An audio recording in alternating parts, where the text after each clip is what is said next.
بسم اللہ الرحمن الرحیم والصلاة والسلام علی سید المرسلین۔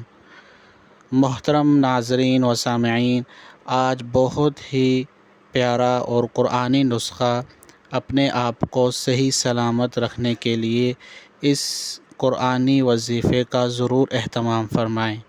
جو شخص بھی ان آیات کو صبح اور شام 3 مرتبہ پڑھ لے گا تو اللہ تعالیٰ اپنے فضل و کرم سے اس کو صحیح سلامت رکھیں گے تمام بیماریوں سے، پریشانیوں سے، اور بہت ہی مجرب یہ قرآنی نسخہ ہے۔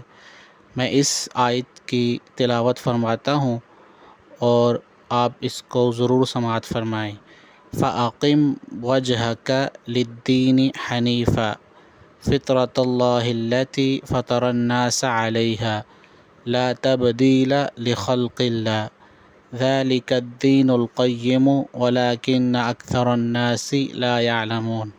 ترجمہ: پس آپ یکسو ہو کر اپنا رخ اس دین کی طرف رکھو، اللہ کی فطرت جس پر اس نے لوگوں کو بنایا ہے، اس کے بنائے ہوئے کو بدلنا نہیں، یہی سیدھا دین ہے، لیکن اکثر لوگ نہیں جانتے۔ تو محترم سامعین، آپ اس قرآنی نسخے کا ضرور اہتمام فرمائیں۔